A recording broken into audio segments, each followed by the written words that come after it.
A vida intelectual, seu espírito, suas condições e seus métodos, por A.D. Sertiange. A tradução é de Lilia Lédon da Silva. Realizações Editora, Canal Leconde. Caros ouvintes, caso gostem do que aqui será lido neste capítulo, por favor, adquiram o livro. E caso gostem do meu trabalho, possam, devam e queiram auxiliá-lo, isso é possível via Pix, Apoia-se Vaquinha, centavos serão muito bem-vindos.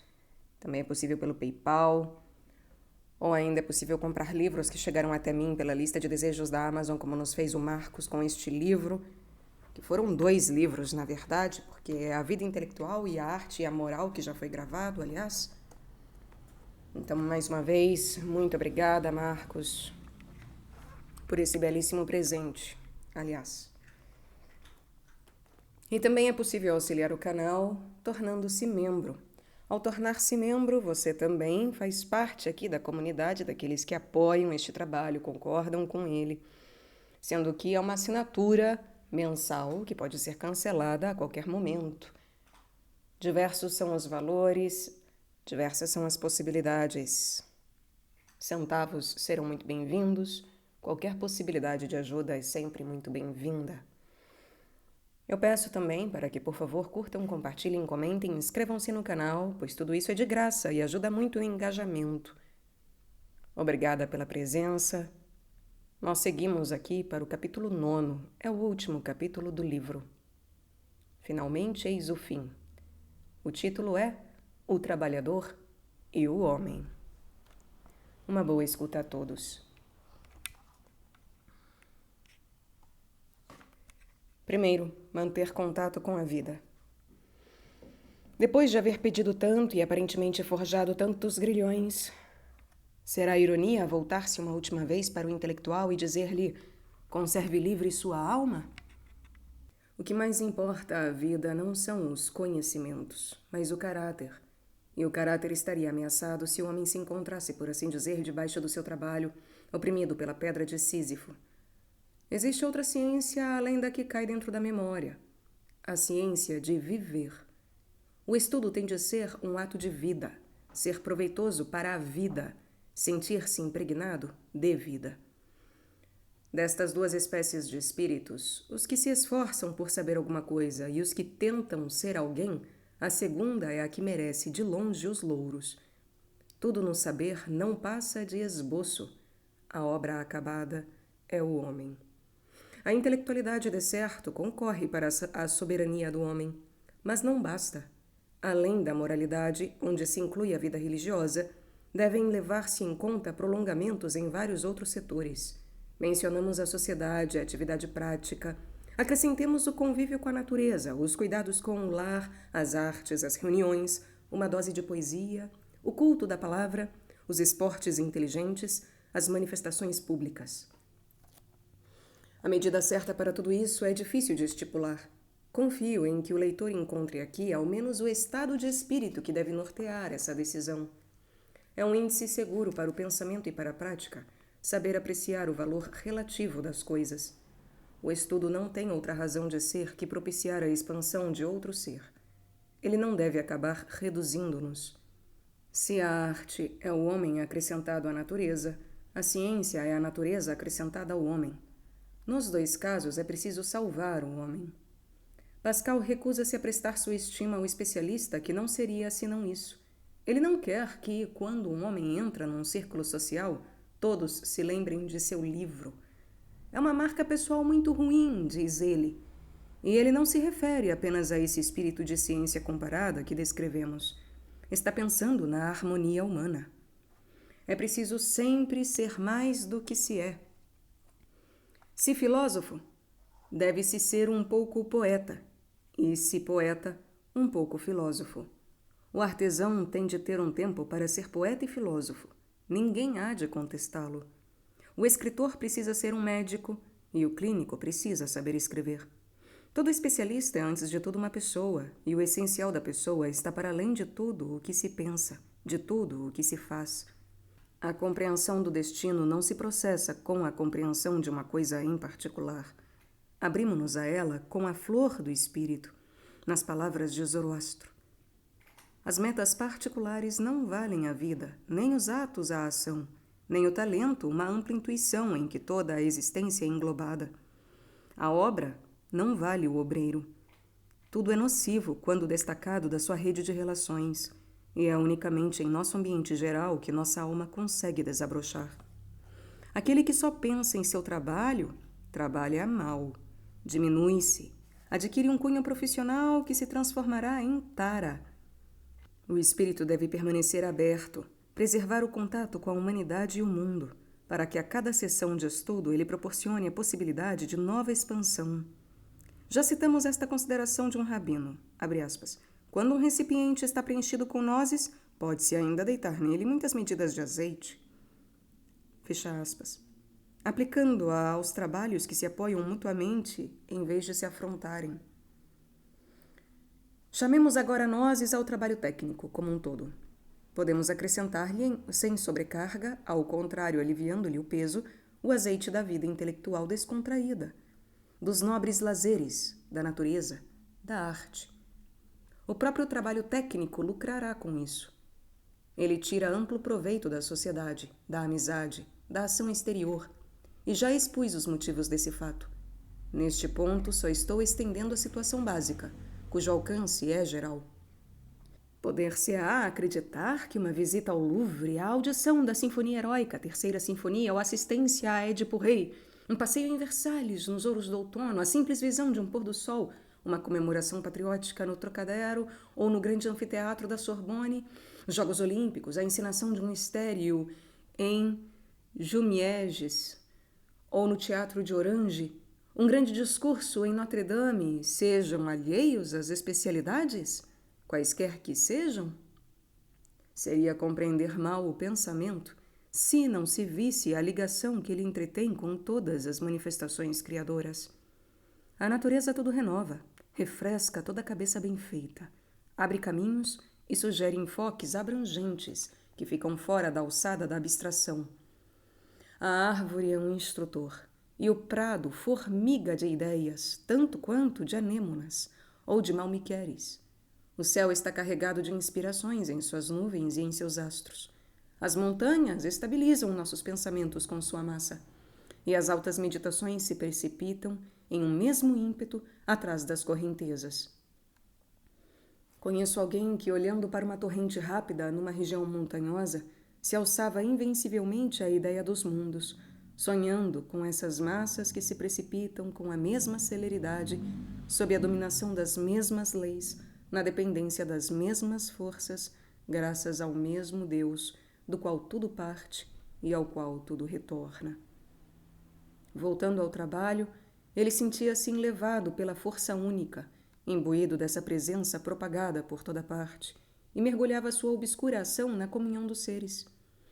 Mas você, espírito encarquilhado, coração ressequido, você pensa que estará perdendo seu tempo se ficar a seguir as torrentes e a perambular no meio do rebanho dos astros.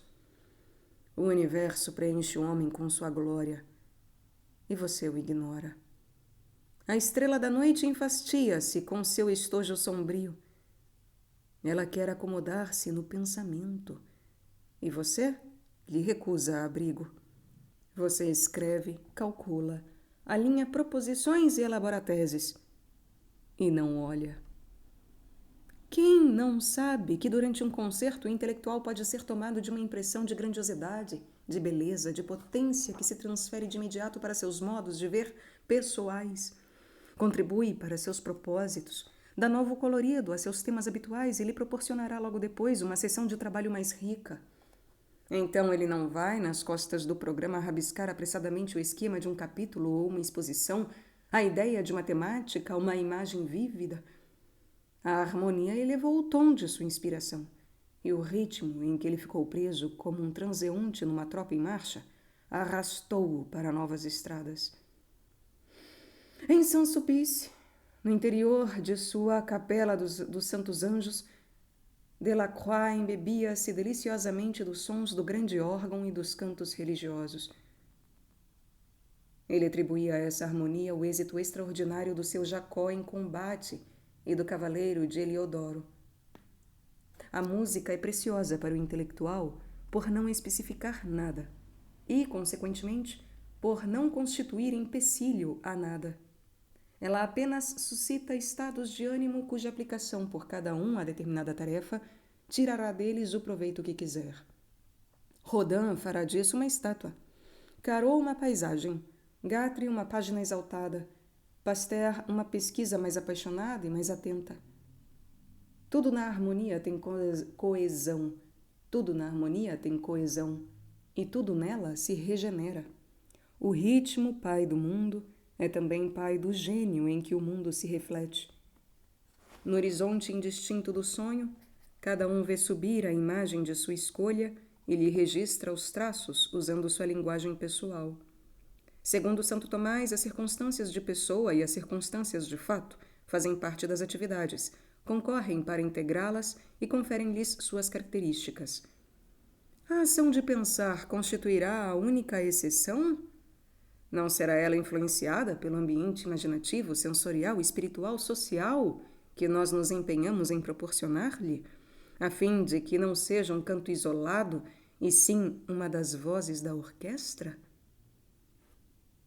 Somos bem pobres, a sós com nós mesmos, num gabinete de trabalho.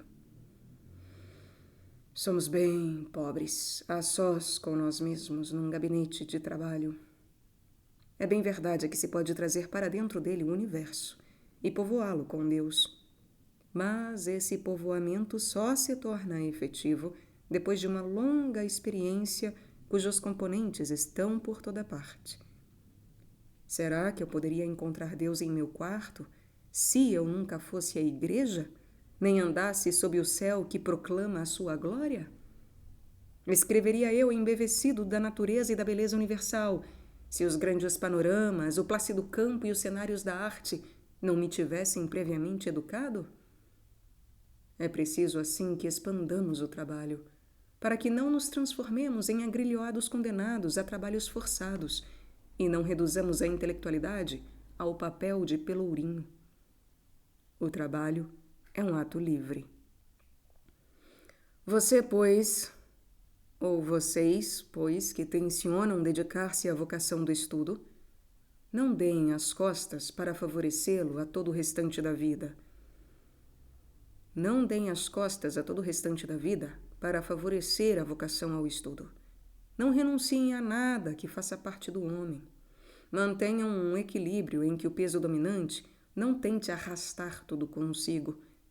Saibam elaborar uma tese e contemplar um raiar do dia. Enfurnar-se nas abstrações profundas e brincar, como o mestre divino, com as crianças. Hoje em dia, as becas dos pedantes e os seus barretes pontudos de que zombava Pascal caíram em desuso. Mas subsistem, ainda que do lado de dentro. Estão nas almas. Não se pavoneiem com eles, hein? Recusem-se a ser um cérebro que se destacou do seu corpo e um humano que se diminui subtraindo-se à sua alma. Não façam do trabalho uma monomania. Meu intelectual é o homem detentor de um saber amplo e variado que vem prolongar uma especialidade dominada a fundo. É amigo das artes e das belezas naturais. Seu espírito revela-se o mesmo nos afazeres corriqueiros e na meditação. Encontramo-lo idêntico diante de Deus, diante de seus pares e diante de sua criada, trazendo em si um mundo de ideias e de sentimentos que não se inscrevem apenas em livros e discursos, que se vertem na conversa amigável e que guiam sua vida. No fundo, tudo é coeso e tudo é o mesmo. A intelectualidade não padece nenhuma divisória. Todos os nossos objetos de investigação constituem um a um portas para penetrar o jardim secreto, o celeiro de vinhos, que representa o termo das buscas fervorosas. Os pensamentos e as atividades, as realidades e seus reflexos têm todos um mesmo pai. Filosofia, arte, viagens, cuidados domésticos, finanças, poesia e tênis sabem formar alianças e só entram em desacordo quando há desarmonia. O indispensável a todo momento é estar onde se deve estar e fazer o que importa. Tudo se une no concerto antropodivino. Segundo, saber relaxar. Cada um se dá conta de que expandir-se como estamos requerendo é já espairecer. A melhor parte da distração inclui-se nos modos de vida secundários a que fizemos menção. É pertinente, todavia, que se elogie mais explicitamente o repouso, reverso do trabalho, pelo qual, por conseguinte, o trabalho se qualifica de determinada maneira ao revelar-se excessivo, sensato, submetido ou não à regra humana que se confirma na lei de Deus. Nada deve exceder-se. O trabalho, exatamente por ser um dever, pede limites que o mantenham em pleno vigor durante todo o seu decorrer e que lhe proporcionem ao longo da vida a maior quantidade de efeitos de que ele seja capaz. A intemperança é um pecado, porque nos destrói, e há a obrigação de preservar a vida porque há a obrigação de viver. Ora, a intemperança não está ligada tão somente aos regozijos sensuais. As mais sutis, as mais nobres empolgações, tomam parte em sua malícia. Amar a verdade à custa da prudência, quer dizer, da verdade da vida, é uma inconsequência. Prova-se assim que, a despeito de seus protestos, não é a verdade a que se ama, mas o prazer que nela se obtém, as vantagens de vaidade, de orgulho, de ambição que dela se espera. A maneira desses enamorados, de quem se diz que amam amar e que amam o amor antes que o objeto de seu amor. A descontração é um dever, tal como a higiene, onde ela se inclui, e tal como a conservação das forças. Peço-te que te poupes a ti próprio, diz Santo Agostinho a seu discípulo. O espírito não se cansa, mas o espírito dentro da carne se cansa. Nossas capacidades de pensar são proporcionais a certa dose de ação. Acrescente-se a isso que, sendo sensível nosso meio connatural e formando as mais ínfimas ações práticas a trama da vida para a qual estamos preparados, sair desse setor para galgar ao abstrato acarreta a lassidão. O esforço não consegue perdurar. É preciso voltar à natureza e mergulhar nela para recobrar forças. O ser em contemplação é um mais pesado que o ar. Ele só se mantém nas alturas mediante um dispêndio considerável de força. Em pouco tempo, o combustível se esgota e é preciso encher o tanque novamente. Pode-se acatar sem paradoxo esta observação de Bacon, que os dados da fisiologia confirmam, abre aspas, é preguiça passar demasiado tempo estudando, fecha aspas. É preguiça de modo direto, no sentido de que se está impossibilitado de vencer um determinismo, de acionar o freio. É preguiça indiretamente, porque a recusa do repouso é a recusa implícita de um esforço que o repouso permitiria, que a estafa vai comprometer. Mas a preguiça de outra maneira ainda e mais dissimulada. De fato, fisiologicamente, o repouso é um enorme trabalho. Quando cessa a atividade pensante, o gênio interior do corpo compreende uma restauração que ele gostaria que fosse completa. O pretenso lazer não passa de uma transformação de energia.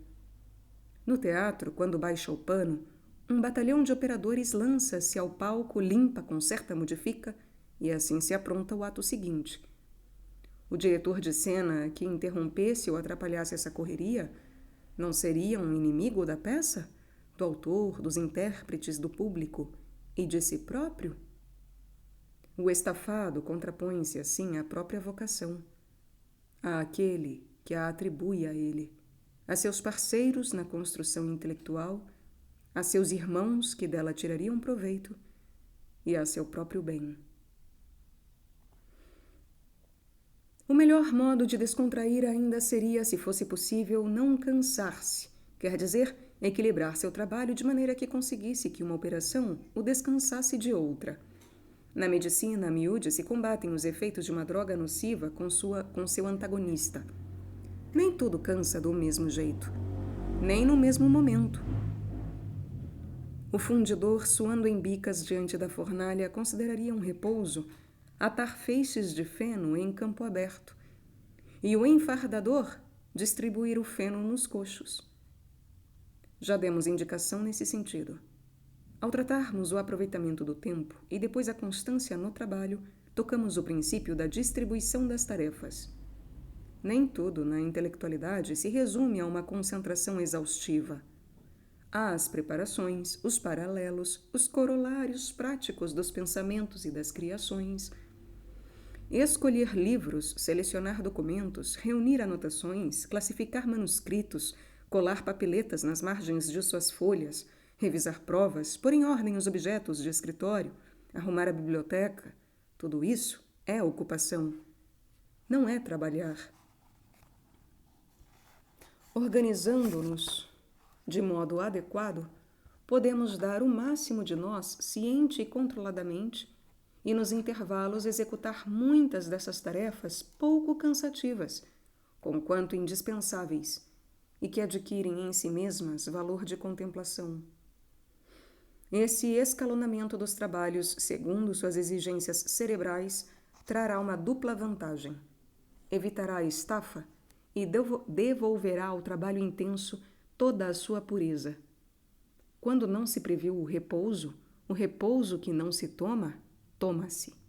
Intercala-se subrepticiamente no trabalho, em forma de distração, de sonolência e de necessidades que se devem atender, não se tendo pensado nelas no devido tempo. Estou em pleno esforço criador. Eis que me falta uma referência. Já não há tinta no tinteiro, um arquivamento de anotações ficou pendente, um livro, um manuscrito de que preciso, estão em outro cômodo ou soterrados sob pilhas de que têm de ser extraídos. Uma hora atrás, tudo isso teria sido feito brincando, com alegria, a mente a sonhar com a sessão de trabalho tranquila que eu, dessa maneira, me teria preparado. Mas, no momento presente, fico perturbado com isso. Meu impulso interrompe-se. Se omiti esses preparativos em benefício de um falso trabalho que meu descomedimento quis salvar, a desgraça é redobrada. E chego a isto.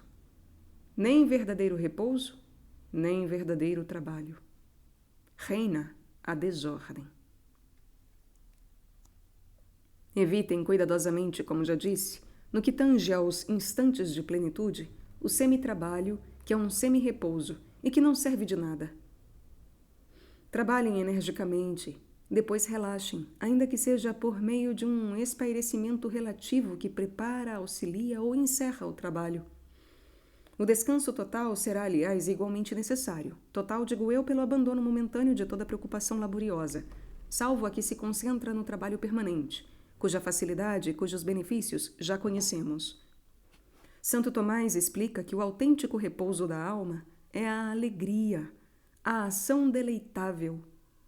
Os jogos, as conversas familiares, a amizade, a vida em família, as leituras prazerosas cujas condições já foram postas, a proximidade da natureza, a arte quando esteja acessível, um trabalho manual ameno, o perambular inteligente numa cidade, os espetáculos nem muito incisivos, nem muito excitantes, os esportes moderados, esses são os elementos que asseguram a descontração. Tampouco nisto devemos incorrer em excessos. Um descanso demasiado longo, além de devorar tempo, causa danos ao envolvimento que está na base de uma vida laboriosa. É muito importante que cada um descubra o ritmo que favorecerá o envolvimento máximo aliado ao mínimo cansaço possível. Trabalhar por tempo demasiado é ficar exausto. E interromper o trabalho demasiadamente cedo é não dar tudo aquilo de que se é capaz. Do mesmo modo, descansar por tempo demasiado é destruir o envolvimento adquirido. Descansar demasiadamente pouco é perder a oportunidade de renovar as forças. Conheçam-se e dosem tudo em conformidade com esse autoconhecimento. Ressalvada essa condição, os repousos frequentes e curtos que relaxam sem exigir um novo aquecimento antes de reiniciar são os mais favoráveis.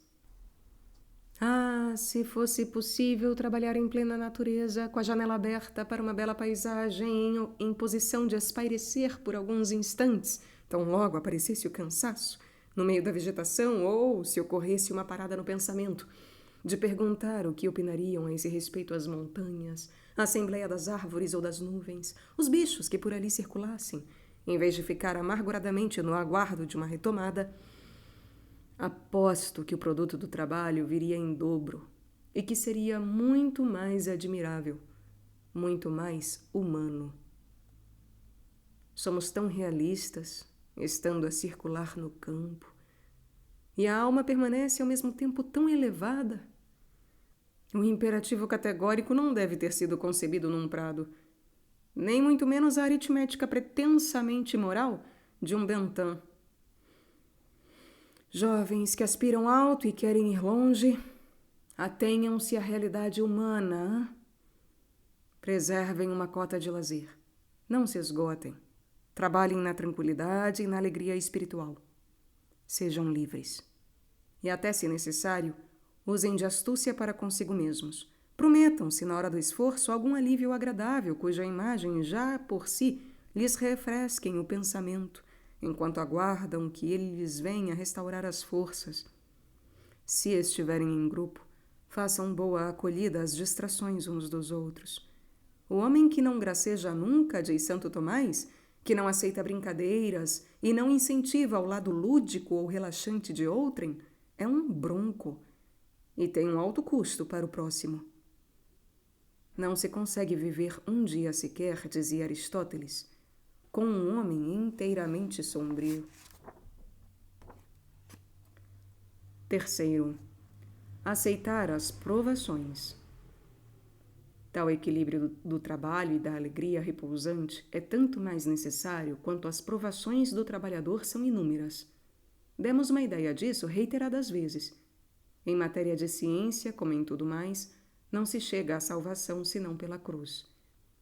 O descontentamento consigo mesmo, a demora da inspiração, a indiferença do entorno, a inveja, as incompreensões, os sarcasmos, as injustiças, o abandono por parte dos chefes, a deserção dos amigos, tudo pode concorrer. E tudo tem sua hora.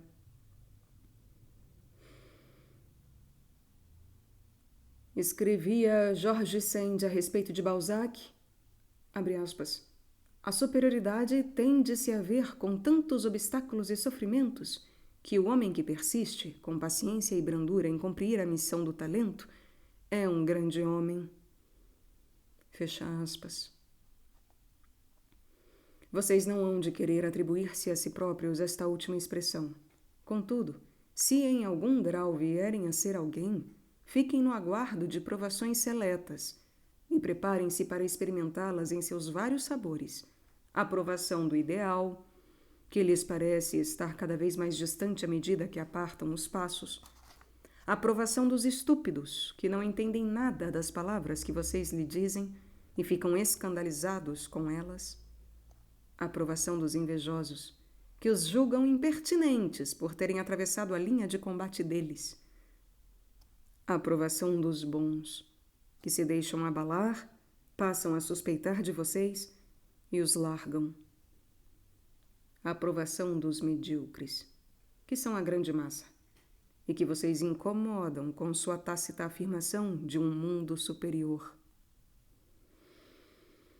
Declara o Salvador: se vós fosseis do mundo, o mundo amaria o que era seu.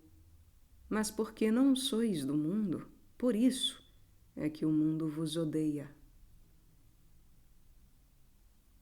As distrações mencionadas acima como meios de relaxar poderão aqui também ser de grande ajuda. Tudo o que descansa do trabalho é igualmente apto a acalmar o sofrimento. Todavia, recorram sobretudo aos meios sobrenaturais, e entre eles ao trabalho sobrenaturalizado, que é o nosso fim único. O trabalho cura os padecimentos do trabalho e os do trabalhador. É o inimigo dos pesares, das doenças e dos pecados. Coloca-nos numa região elevada onde os percalços da existência e as fraquezas do corpo encontram algum alívio. A impulsão que ele confere, a orientação que dá às energias, desencaminham os transtornos e nos livram das preocupações miseráveis. Fiquem ociosos e apalpem o corpo. Provavelmente se manifestará uma penca de vagos desconfortos. Trabalhem com fervor e já nem pensaram nisso. O mesmo se pode dizer dos males da alma. Quando eu me pergunto como darei cabo das inquietações e dos pesos que me assaltam durante o trabalho, então só encontro uma resposta: pelo trabalho. Qual o reconforto para o meu coração se ele duvidar da sua obra? O trabalho. E qual o meio de resistir aos inimigos do esforço e aos invejosos do sucesso? O trabalho. O trabalho é o remédio. O trabalho é o bálsamo. O trabalho é o incentivo. Juntem-lhe o silêncio, seu companheiro, e a oração, sua inspiradora, e usufruam de uma doce amizade, se Deus lhes outorgar uma, e estarão prontos para o que der e vier. O trabalho equilibra a alma, confere unidade interior. Com o amor de Deus que funda a hierarquia dos valores, ele realiza a subordinação das forças e a alma se estabiliza. Fora isso, a necessidade de unidade não se satisfará, senão mediante alguma mania inferior ou alguma paixão.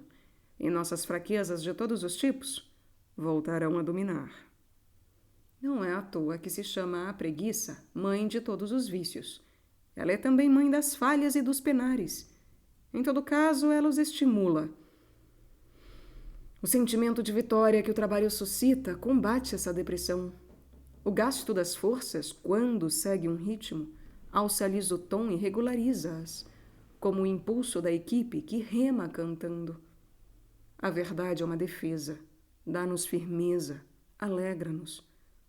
Com ela, nos consolamos de nós mesmos e dos outros. Sua descoberta é para nós uma recompensa. Sua manifestação, uma nobre desforra nos dias de contradição. O trabalhador está exposto, entre outras tristezas, a que é talvez a mais sensível ao intelectual, quando não ao homem. A crítica. A crítica não o poupa. Quando essa crítica é superficial e injusta, ele sofre. Fica propenso a irritar-se. Se ela acerta em seu ponto fraco e assinala em suas produções ou em seu caráter defeitos que ele preferiria esquecer e ocultar aos olhares alheios por não poder eliminá-los, é principalmente então que ele se sente atingido. Qual seria o revide adequado e qual a melhor atitude a tomar? Resposta: a mesma de sempre. A todas as críticas só vejo uma resposta a dar, diz Emerson: voltar ao trabalho. Diz-se também de Santo Tomás que, quando ele era atacado, o que acontecia com muito maior frequência do que o seu triunfo posterior deixa supor, se esforçava por fortalecer sua posição, por precisar e esclarecer a sua doutrina. Após isso, se calava. O boi mudo da Sicília não ia deixar que as gesticulações e gritarias de uma cruzada de crianças o desviassem de seu caminho. Corrigir-se e calar-se, aí está a grande máxima. Os que a puseram em prática sempre subiram alto. Da força que se investia para derrubá-los, eles fizeram uma impulsão vitoriosa, e com as pedras que jogavam neles, eles construíram a sua morada. É pueril procurar defender suas obras ou estabelecer-lhes o valor. O valor defende-se por si mesmo. O sistema solar não se pronuncia para desempatar Ptolomeu e Copérnico. A verdade é. As obras votadas à verdade participam do seu ser e do seu poder. Agitar-se à volta delas é enfraquecer-se. Calem-se. Humilhem-se diante de Deus. Duvidem de seu juízo e corrijam os seus erros. Depois, permaneçam firmes como o rochedo contra o qual vêm rebentar as ondas. O tempo e a energia que vocês gastariam para sustentar uma obra serão mais bem empregados fazendo outra, e sua paz vale mais que um êxito banal. O verdadeiro sábio não discute, ele não se defende, ele fala ou escuta, afirma ou procura penetrar as significações. Escreve Kisserlin. Assim que lhes reprocharem algo, em vez de reagir por dentro e por fora, como o animal que eriça o pelo, observem, como um homem, o alcance do que se diz. Sejam impessoais e íntegros. Se for a crítica a que está com a razão e não vocês, hão de querer resistir ao que é verdadeiro? Mesmo que tenha ocorrido inimizade desde o início, tenham a coragem de confessar e a dignidade de fazer bom uso da malevolência que Deus pôs a serviço de vocês. Pois o próprio mal está nas mãos de Deus, e a crítica maldosa, por ser a mais afiada, lhes trará um proveito ainda maior. A crítica maldosa, por ser a mais afiada, lhes trará um proveito ainda maior. Colhido o que de útil houver, deixem o restante com o Senhor que julga por vocês e que saberá no devido tempo fazer justiça. Não deem mais ouvidos. Escreve Santo Agostinho: não se diz nada de mal diante daquele que não escuta. Não se diz nada de mal diante daquele que não escuta. A inveja é o imposto de renda da glória, da distinção ou do trabalho. O trabalho, que em si é invulnerável, exige do trabalhador seu resgate. Que este pague, e não venha com recriminações. As grandes almas sofrem silenciosamente, diz Schiller. Quando não há nada de aproveitável a retirar de um ataque, resta ainda aproveitar para retirar-se a si próprio, para sair primeiramente ileso, isento de enfraquecimentos e de rancores, depois engrandecido, aprimorado pela provação. A força espiritual genuína exalta-se na perseguição.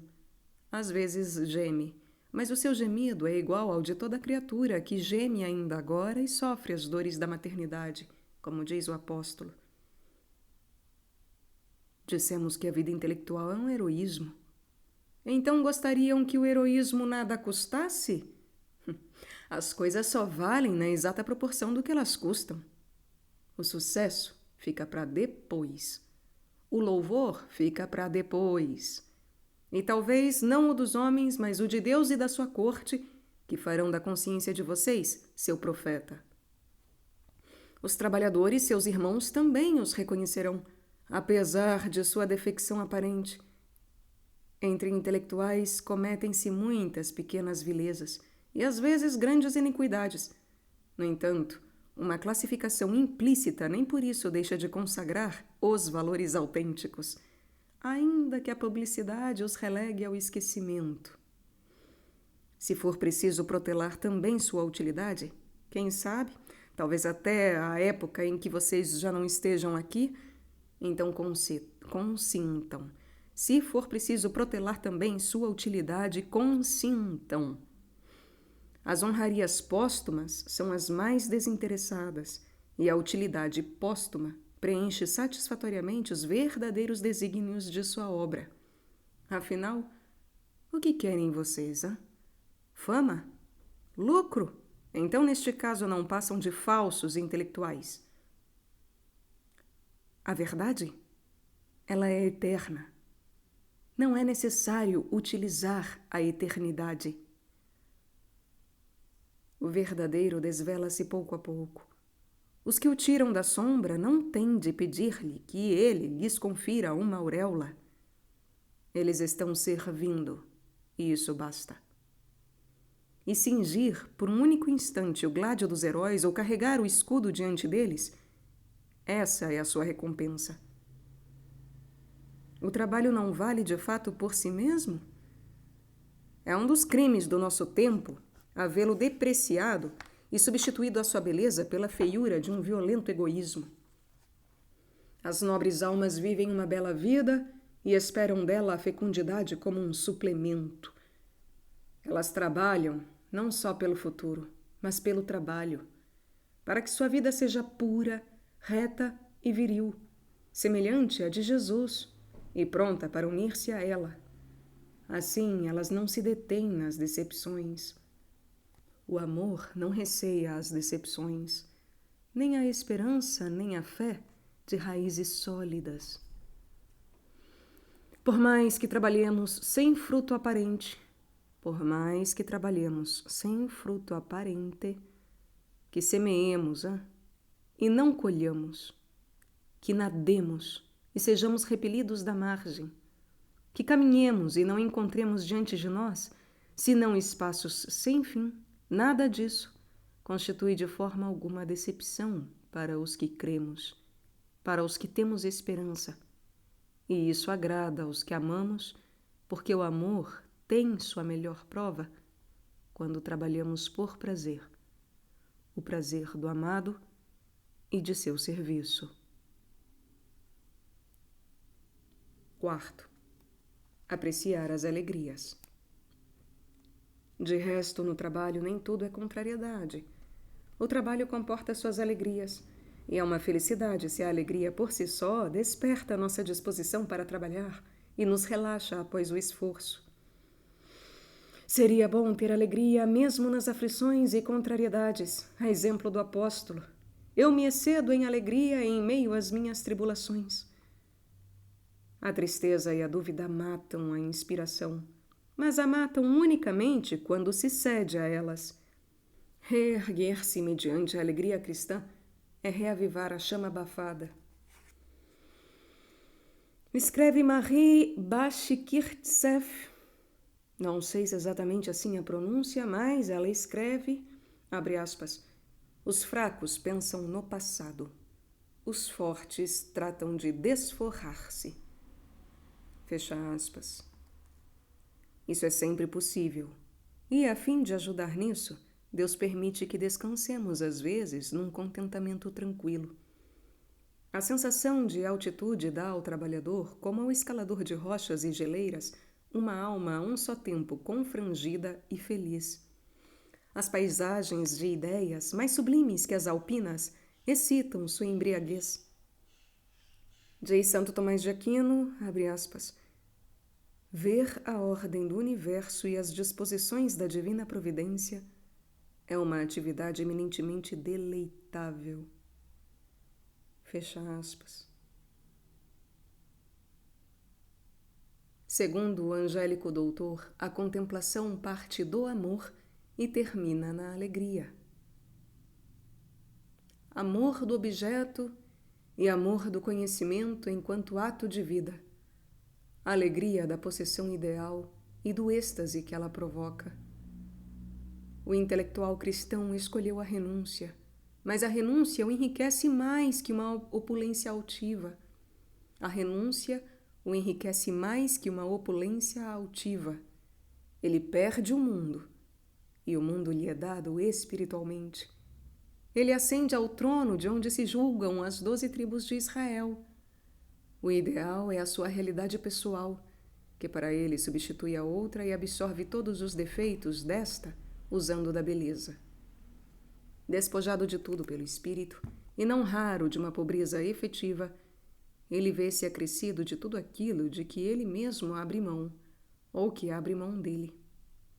Pois ele reencontra secretamente a magnífica possessão de tudo isso. Se ele se abandona à mais absorvente das ações interiores, ao recôndito desse profundo sono aparente, poderia dizer, como a esposa, durmo, mas meu coração vela. Sobre meu leito durante a noite procurei o que meu coração ama, agarrei-o e não o deixarei ir-se. Quando se está nas condições requeridas, a alma está inteiramente entregue à obra por executar. Quando se estuda bem, quando se lê bem, quando se anota bem, quando se faz com que a inconsciência e a noite cumpram sua tarefa, os trabalhos que se preparam são como sementes sob o sol, como a criança a quem a mãe dá a luz na dor, mas tão feliz por ter nascido um homem que ela já não se lembra de sua dor. A recompensa de uma obra é tê-la feito. A recompensa do esforço é ter crescido. Coisa espantosa, o verdadeiro intelectual parece escapar dessas tristezas causadas pela idade que infligem a tantos homens uma morte antecipada. Ele mantém-se jovem até o fim. Dá a impressão de tomar parte da juventude eterna do verdadeiro. Tendo em geral amadurecido muito cedo, continua maduro, em nada azedo nem decaído, quando a eternidade vem recolhê-lo. Essa perenidade excepcional é igualmente a dos santos. Ela talvez desse a pensar que santidade e intelectualidade têm a mesma essência. Com efeito, a verdade é a santidade do espírito. Ela o conserva, assim como a santidade é a verdade da vida, e tende a fortalecê-la para este mundo, tanto quanto para o outro. Não há virtude sem crescimento, sem fertilidade, sem alegria. Tampouco há luz intelectual sem que tais efeitos derivem dela. Sábio, conforme a etimologia, é o que possui erudição e experiência de vida. E a sabedoria é una, abrangendo a dupla regra do pensamento e da ação. 5. Ansiar os frutos. Com isso, chegamos às últimas palavras que convém dirigir ao ouvinte desta tão curta e tão longa teoria da vida intelectual. Diz Santo Tomás a seu discípulo, abre aspas, se seguires este caminho, produzirás na vinha do Senhor verduras e frutos úteis por toda a tua vida. Se colocares em prática estes conselhos, alcançarás o que desejas. Adeus. Fecha aspas. Não será um digno adeus esse que empenha em favor do labutador e do fiel a honra do verdadeiro, garantindo a quem preencher as condições os resultados que ele deseja? Não se pode prometer nada a quem não tenha nenhum dom. Porém, suposta a vocação, tem-se o direito de dizer que a cultura não é filha principalmente do gênio. Ela nasce do trabalho, de um trabalho qualificado, organizado e contínuo, tal como tentamos retratá-lo. O trabalho fabrica para si seu próprio instrumental. Como o ferreiro que dá têmpora às suas ferramentas, ele forma nosso caráter e nos confere solidez, e, por conseguinte, confiança. Essa confiança, que está fundada sobre uma lei de coisas, pertence ao trabalho mais que ao trabalhador. No entanto, o trabalhador, também ele, deve ter fé em si mesmo. Não tem ele consigo o Deus que disse: o que busca encontra, e a quem bate, abre-se-lhe-á? Todos nós temos a verdade por trás de nós, e ela nos impele pela inteligência. Nós a temos diante de nós, e ela nos chama acima de nós e nos inspira. A alma é igual em todos. O espírito sopra em todos. O intuito e as aspirações profundas são os mesmos para todos. O que varia além dos ânimos são os elementos cerebrais mais ou menos livres e ativos, mais ou menos interligados. Ora, sabemos que com nossos socorros terrestres e celestes podemos superar um bom número de deficiências. A luz pode filtrar através das brechas que nosso esforço alarga. Quando ela se faz presente por si mesma, expande e firma seu reinado. Não devemos nos apoiar em nós mesmos, mas no Deus dentro de nós nunca devemos ter demasiada crença. Nunca superestime o eu quando se trata do eu divino. De resto, esperamos também daqueles que nos iniciaram, de nossos amigos, de nossos irmãos no meio intelectual, uma contribuição permanente. Os gênios estão do nosso lado. Os grandes homens não são grandes só para si. Eles nos sustêm. Nossa confiança os subentende. Com sua ajuda, podemos construir para nós uma vida tão grande quanto a deles, ressalvada a desproporção das forças. O verdadeiro intelectual não deve temer a esterilidade, a inutilidade. Basta que uma árvore seja uma árvore para dar sementes. Basta que uma árvore seja uma árvore para dar sementes. Os resultados às vezes tardam, mas não falham. A alma dá uma paga. Os acontecimentos dão uma paga. Se não podemos igualar-nos ao que admiramos, sempre podemos igualar-nos a nós mesmos. E aí está o nosso único objetivo. Cada indivíduo é único. Por conseguinte, cada fruto do Espírito é também único. O único é sempre precioso, sempre necessário. Não faltemos a Deus, e o sucesso de Deus será em parte o nosso. Não faltemos a Deus, e o sucesso de Deus será em parte o nosso. Temos aí um consolo para nossa inferioridade e, se produzimos, um reconforto diante do dilúvio dos livros. Deem tudo o que houver em vocês, e se forem fiéis a si próprios, se o forem até o fim, estejam certos de chegar à perfeição de sua obra, a sua, digo eu, aquela que Deus espera de vocês, e que vem em resposta às suas graças, interiores e exteriores. Então deverão dizer a si mesmos que muitas obras e vidas são belas, mas poderão acrescentar: não há mais bela para mim e não há nenhuma semelhante. Acrescento ainda isto, que faz parte dos motivos para termos confiança. Quando lhes pedirem fidelidade, um trabalho dedicado e bem organizado, não ficam radicalmente excluídas eventuais falhas. Promessas feitas com essa condição seriam irrisórias. Errar é humano. Mas entre todas as prescrições, retenhamos o essencial, o habitual, e é com referência a essa parte que nos é dito: basta, é indispensável. Seria desejável que nossa vida fosse uma chama sem fumaça nem escórias, que nada dela fosse desperdiçado, que nada nela fosse impuro. Isso não é possível.